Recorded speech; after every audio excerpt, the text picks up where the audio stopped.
Las empresas más poderosas del planeta quieren sacar sus ordenadores de la Tierra y ponerlos en órbita.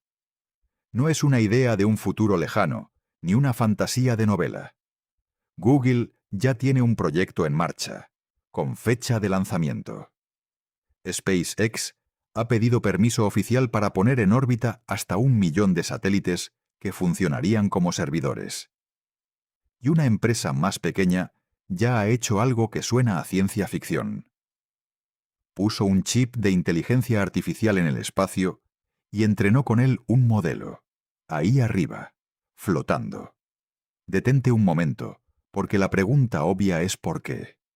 ¿Por qué querría nadie llevarse los ordenadores al sitio más hostil que existe? Donde no hay aire, donde la radiación fríe los circuitos y donde reparar una avería cuesta una fortuna en cohetes. La respuesta tiene que ver con la inteligencia artificial, que se ha vuelto tan hambrienta de energía que está empezando a no caber en la Tierra. Y con una promesa que suena perfecta. Allá arriba, el sol brilla sin parar y no hay que pagar por el terreno. Pero hay una trampa, un obstáculo enorme, físico, que casi nadie tiene en cuenta y que lo cambia todo. Y es que, contra toda intuición, el espacio no enfría los ordenadores, los cuece. Esta es la historia de por qué la inteligencia artificial quiere mudarse al espacio, de por qué eso tiene todo el sentido del mundo, y de por qué el mayor enemigo de ese sueño es algo tan antiguo y tan simple como el calor. En los próximos minutos vas a entender por qué la inteligencia artificial se ha vuelto un monstruo que devora electricidad, y por qué eso está empujando a las grandes tecnológicas a mirar hacia el cielo. Vas a descubrir por qué la energía solar en el espacio es un chollo que multiplica por varias veces lo que se consigue en tierra, sin noches y sin nubes. Vas a entender, y esta es la parte que más sorprende, por qué el vacío del espacio, que parece la nevera perfecta, es en realidad el peor horno imaginable para un ordenador. La física detrás de esto es preciosa y va contra todo lo que crees saber.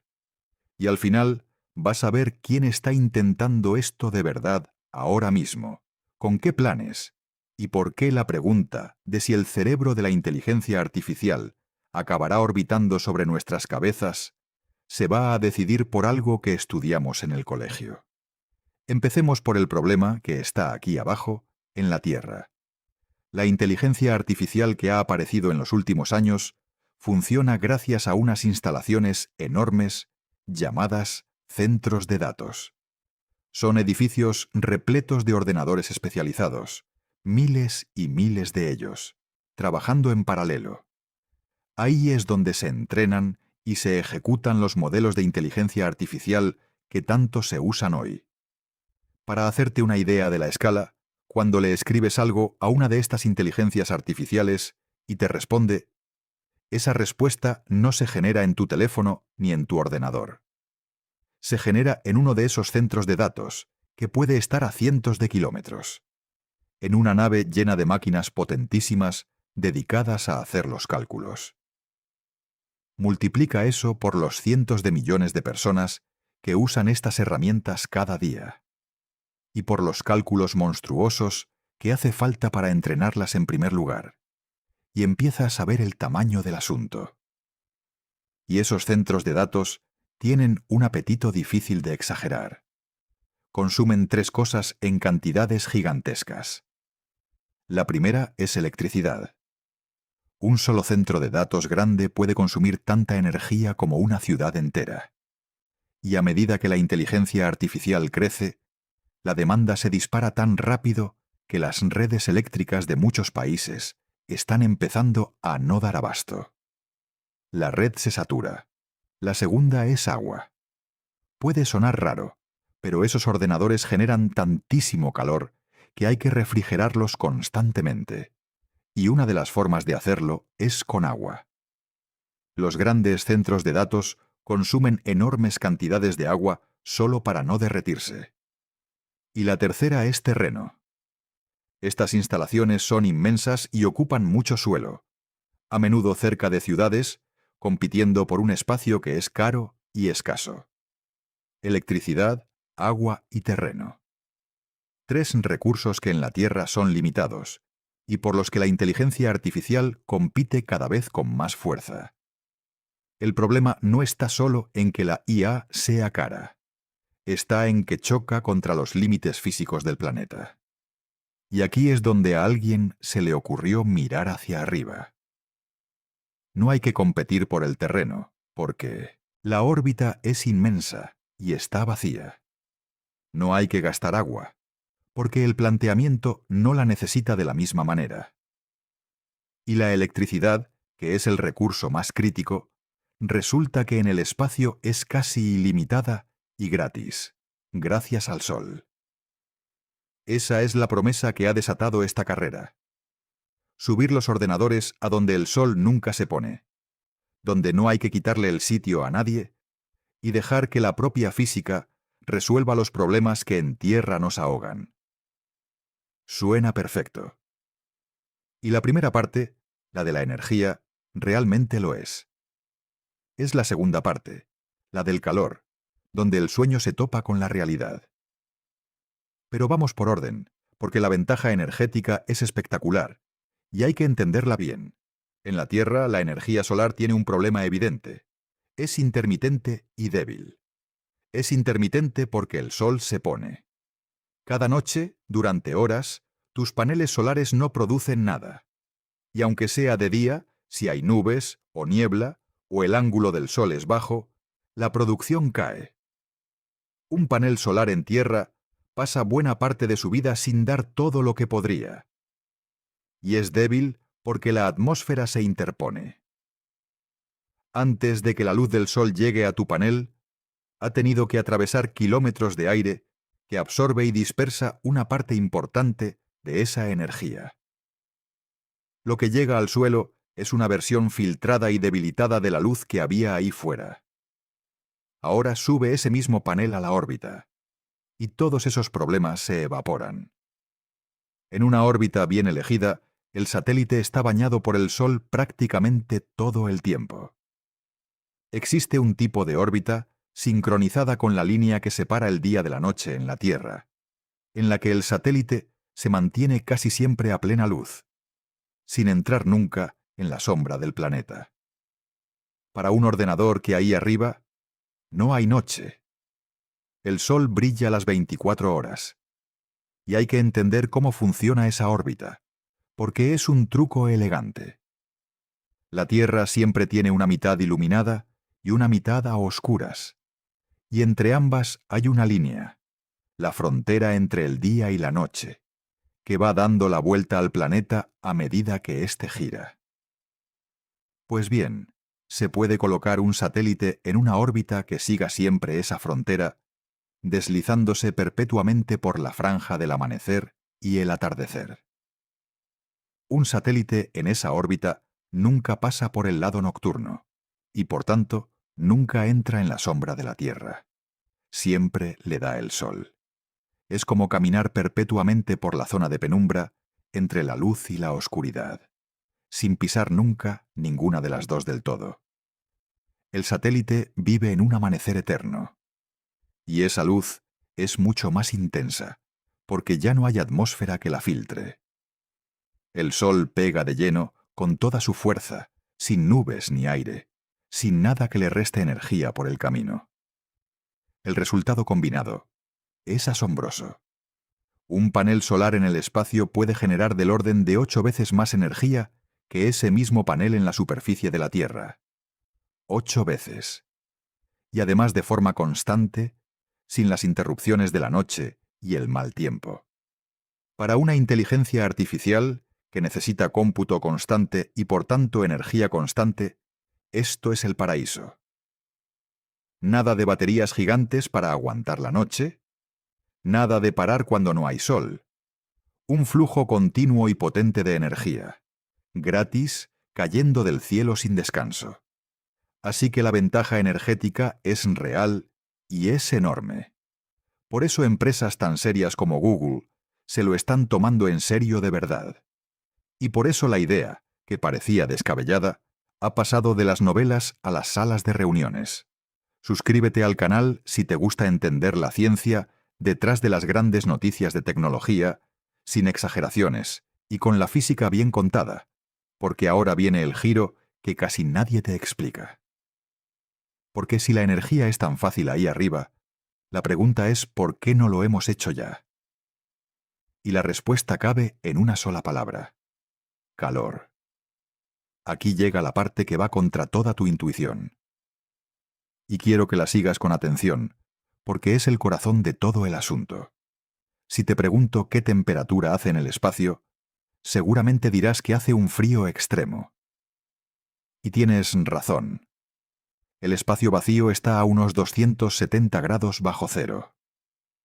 Es de los sitios más fríos que existen. Así que parece lógico pensar lo siguiente. Si los ordenadores generan calor y se sobrecalientan, el espacio, que está helado, debería enfriarlos de maravilla.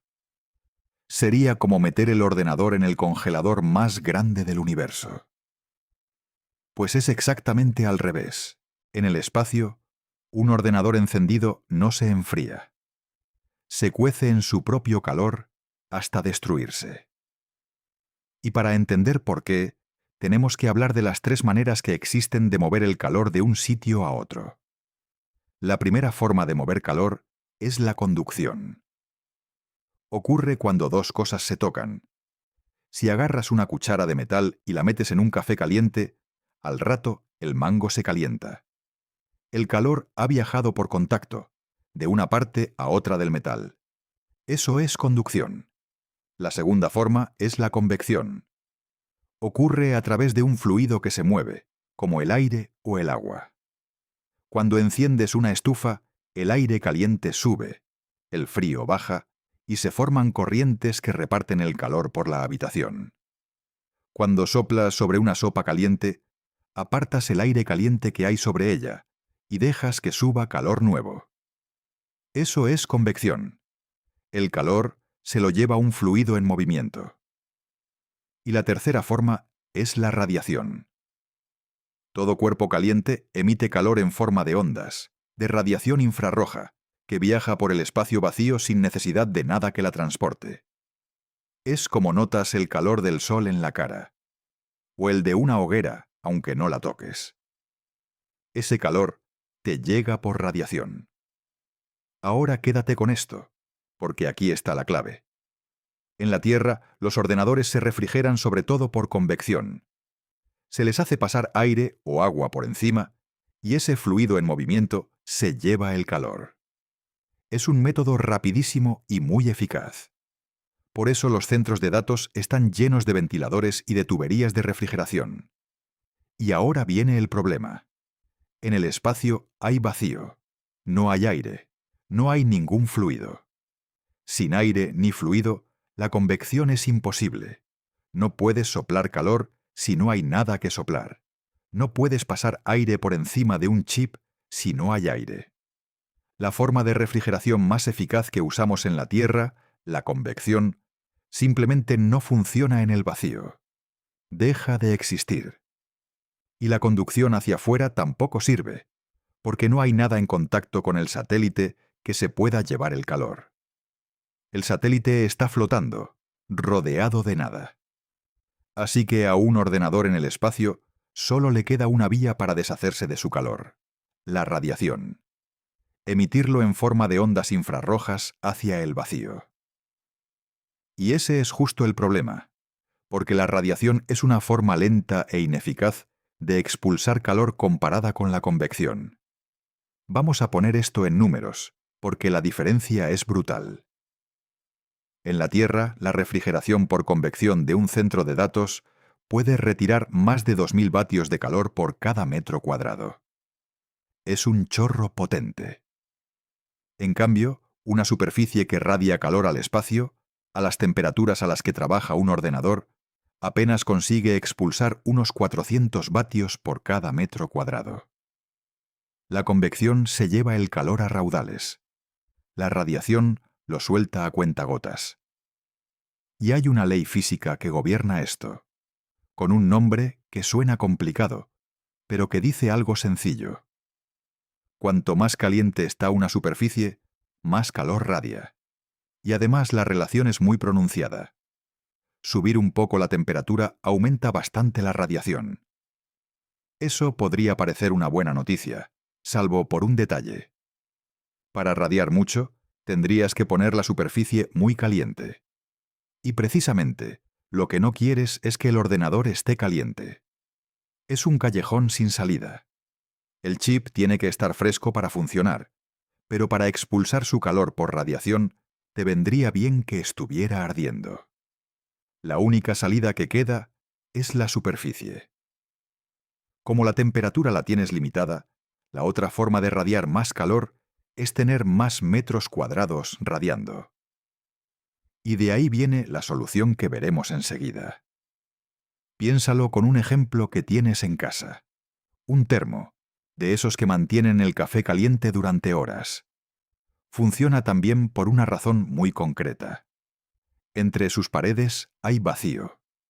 Y el vacío, al no tener aire que transporte el calor, es un aislante buenísimo. Impide que el calor del café escape. Por eso el café aguanta caliente tanto tiempo. Ahora date cuenta de lo que eso significa. El vacío es un aislante excelente. Y el espacio es el vacío más grande que existe. Así que meter un ordenador que genera muchísimo calor dentro del vacío del espacio es como meterlo dentro del termo más perfecto jamás construido. El calor no encuentra la forma de salir. Se queda dentro, acumulándose, subiendo y subiendo, hasta que el ordenador se achicharra. Por eso el espacio, aunque esté a 270 grados bajo cero, no enfría los ordenadores. El frío del espacio es real, pero no puede llegar hasta el chip para enfriarlo, porque no hay ningún medio que transporte ese frío. Y el calor del chip no puede salir con facilidad, porque solo dispone de la lenta radiación.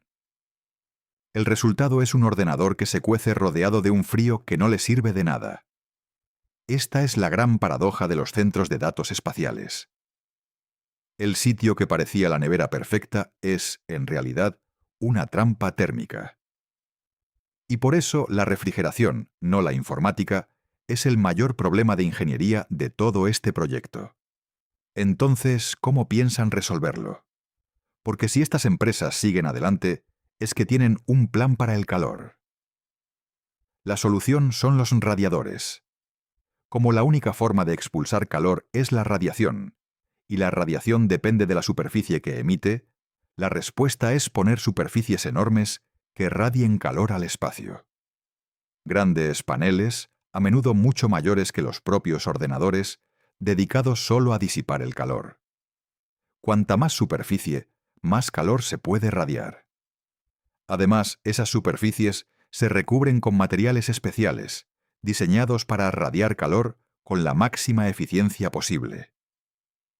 Una superficie metálica pulida radia muy mal, pero tratándola de cierta manera se puede multiplicar por 10 su capacidad de emitir calor.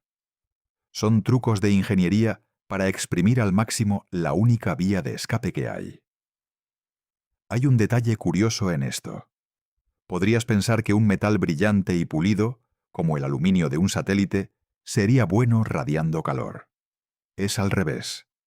Las superficies pulidas y brillantes son malísimas emitiendo calor.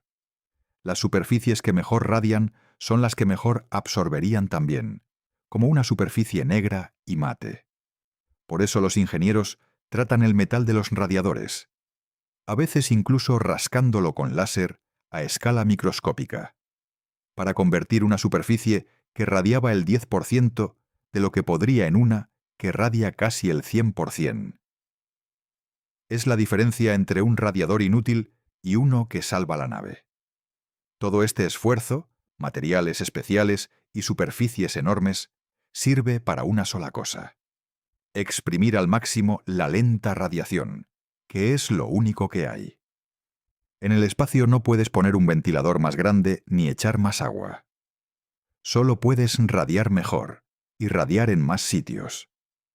Toda la ingeniería térmica orbital gira alrededor de esa única salida. Pero aquí está el problema de fondo. A la escala de un centro de datos de verdad que maneja una potencia gigantesca, el calor a disipar es tan enorme que los radiadores tendrían que ser colosales. Tan grandes que podrían llegar a dominar el diseño entero de la nave, pesando y ocupando más que todo lo demás. Refrigerar un ordenador pequeño en órbita es un problema resuelto. Refrigerar un centro de datos completo es un desafío que todavía nadie ha superado a gran escala. Y el calor no es el único obstáculo. Hay más, y hay que conocerlos para tener la imagen completa. El primero es el coste de llevar todo eso hasta la órbita. Poner 1 kilo de material en el espacio cuesta hoy miles de dólares, y un centro de datos pesa muchísimo. Para que la idea salga rentable, el precio de los lanzamientos tendría que bajar drásticamente, hasta una fracción de lo que cuesta ahora. Los defensores del proyecto apuestan a que los cohetes reutilizables, lanzando sin parar, harán bajar ese coste en la próxima década. Es una apuesta, y de ella depende buena parte del sueño.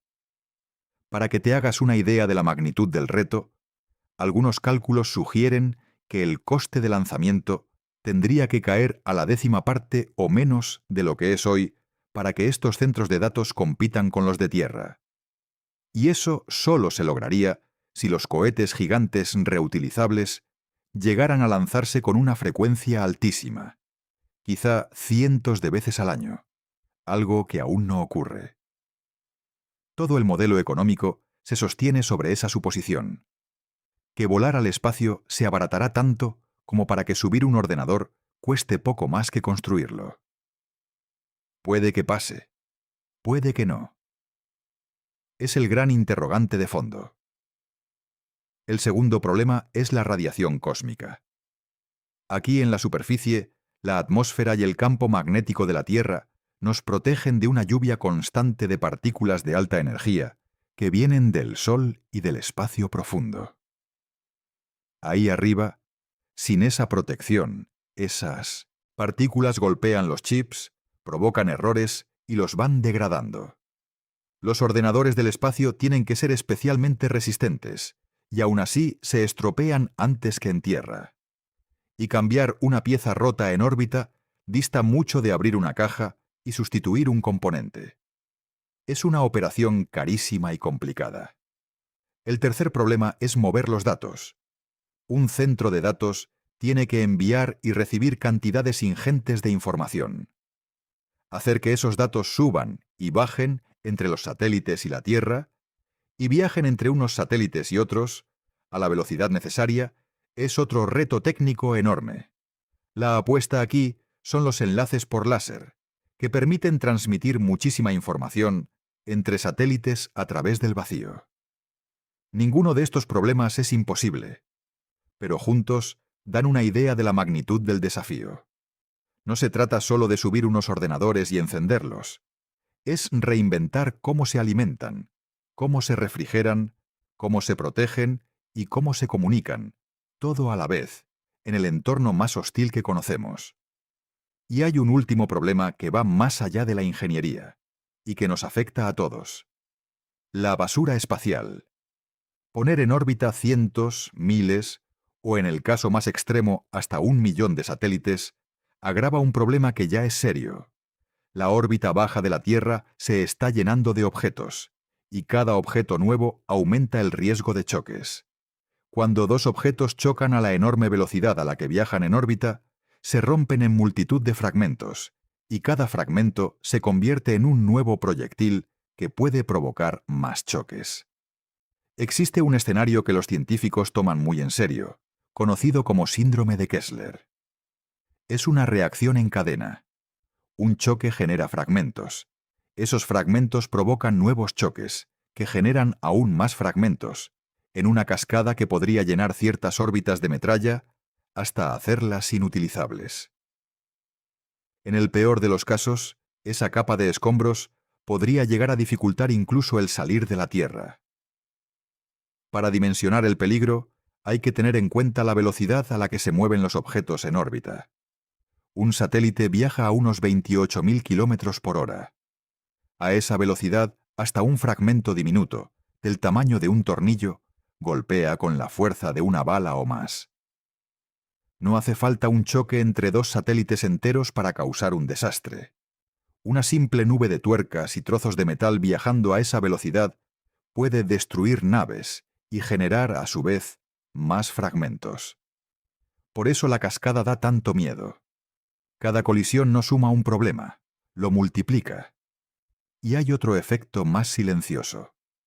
Cada satélite que ponemos ahí arriba refleja luz solar y emite señales.